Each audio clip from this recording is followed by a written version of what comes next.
The Underground Railroad was a series of safe houses that led slaves up the Mississippi to the Ohio River, where they could cross into free states and then on to Canada. Now, there's a legend that a safe house existed right here in Memphis, although some historians dispute that. But whether you believe it or not, the possibility of it was enough to take us to this little house on 2nd Street, located just a short distance from the river. That was very, very important because that's how Jacob Burkle was going to help the runaways to escape. Elaine Turner, the director of Heritage Tours and Slave Haven, told us about the legend and the secrets this little house, built by a German immigrant back in 1856, may have kept. But it leads to a crawl space underneath the house to the cellar. Inside, there were crawl spaces and a basement that could have hidden runaways. When it was safe, at night, he would send them down to the Mississippi River, where they would be stowed away on boats. But even if you don't believe the legend, this little house on 2nd Street is worth seeing. In the 1950s and 60s, the world saw the emergence of Sun Records, Stax Records, and the founding of Holiday Inn and St. Jude Children's Research Hospital, all in Memphis, Tennessee. We are saying that we are determined to be men. We are saying that we are God's children. But in 1968, Memphis also became the focus of an important civil rights struggle with the sanitation workers' strike.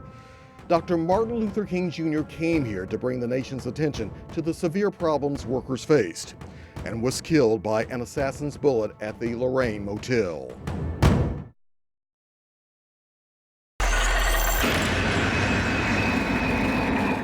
Shelby County Jail East, where criminals do time.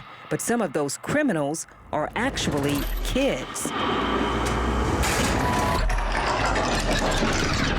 This jail pod is where they are housed. During our visit, 9 were in the lockup, all 17 years old. The juveniles are kept here, either until they turn 18 and are sent to 201 Poplar, or they're convicted and sent to the pen. Rosetta takes us to her daughter's house in South Memphis, where Sharonda is staying for the time being. She's back here. Now, this may be the most sobering pass-it-on we've ever done. Sharonda is actually staying in what's basically a large shed in the backyard. Electricity comes from an extension cord. There's no plumbing or heat, no insulation. Junior! Junior! We go inside where Sharonda and her boyfriend are watching TV. No one should live like this. What you doing, lady? I got a surprise for you today. On a cold, rainy day, with the space heater running and blankets covering the windows, Rosetta makes introductions and tells Sharonda who she calls Lisa, why we're here. Lisa, I'm doing this because I know you and June, y'all need help. Then Rosetta tells her just how much help. They gave you $1,000. Thank you, Jesus. And here is it. I'm gonna count it out to you, and it's a blessing to have. After WREG contacted the VA about Hines, the next day it awarded him 60% disability. It's sending paperwork for the possibility now of upping that to 100%. He's in hospice care and hopes he lives to see that happen. One set of CT scans, and the hospital told me I was dying. You know, so. And do you want to die at home or do you want to die at the hospital? Well, that's why I'm here. I'm here to die. Since our last visit, they've moved Paul's recliner out of the living room and replaced it with a hospital bed. His health is still declining. He's counting on those disability pension payments that will go to his wife after he's gone to help her pay for the tens of thousands of dollars in doctor bills he's accumulated. Stephanie Skurlock, WREG News Channel 3. Possible wanted party, 2239 Shannon. Time passes. Shots fired on the scene now. Shots fired, 2239 Shannon. Scenery changes. Hoses inside the house, still pinned down. Memories fade. 129, there's 4 or 5 people inside the house along with the 2 officers. They got the officers pinned down inside the house. Or do they? That's what haunts me, is that I just didn't get him out. That's something I live with. 1 officer is still inside, the other one has got out. 1 officer still inside the house. Shots are still being fired inside the house. I'm so in love with you. Many have said Al Green's iconic voice stirs our souls in a style that is all his own. And apparently his voice stirred the soul of the President of the United States. Check out Reverend Green's reaction when I showed him this video of President Obama serenading him with one of his own songs. Then to know that Reverend Al Green was here. Oh, the president, oh my God.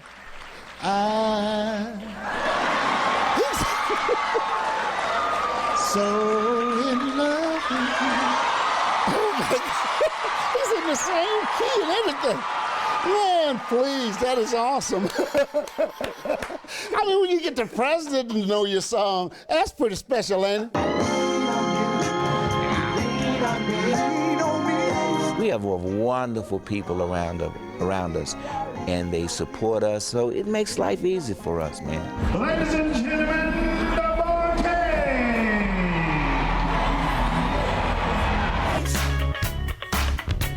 The vibes are right. Let's have a party tonight. Oh man, we having a ball. I mean, having a ball, you know. And even now, I mean, we still. I mean, you know, we may have lost a step or two, maybe something like that. We still can make it do what it do, as the old people say. I want to come up there. And that's one thing about the Barcades. No matter when we didn't have a record or when we had a record that wasn't such a hot record, we still had a great show, and that's always been the character of the group. Thank you, baby. All righty. Thank you. Church house, gin house, a schoolhouse, outhouse, on highway number 19. In the semi-autobiographical hit record called Nutbush City Limits, Tina Turner sings of her quaint upbringing in the small West Tennessee community of Nutbush and the schoolhouse once nestled along Highway number 19. When I think of Nutbush, the first thing that comes to mind is the country store, because when my father would go to shop, I would go along. 2, 3. Long before that song and countless others, the Queen of Rock was simply known by her birth name, Anna Mae Bullock. Her life has since been immortalized in her songs and movies. What's love got to do with it? But now in the preservation of this old one-room building that was her childhood schoolhouse. A schoolhouse that's now the Tina Turner Museum in nearby Brownsville, Tennessee. A tall, lanky, red-headed attorney by day, driven by this love for hip-hop? Well, eyebrows skyrocket when people learn that by night, his love drives him to this. And so you quilted me to your patchwork family, stitched in as a Tio, you sewed a man of me. The white rapper who's a lawyer who can also really spit, that's not something you see every day. Suddenly that lawyer's hips come unhinged, and outbursts a rhyme spitting, beats blaring hip-hop star in Memphis. I was surprised. Yeah, I didn't expect it to come out his mouth though. Disbelief. And that's one of the things I love most. Like, I just love upsetting people's expectations and surprising people.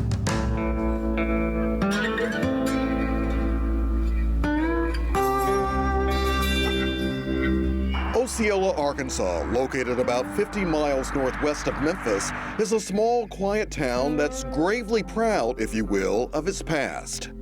But the Latham family is giving death a break and pumping new life into this community with the force of a smackdown. When you do this all week long, you need some life. So Friday Night Wrestling, here we come.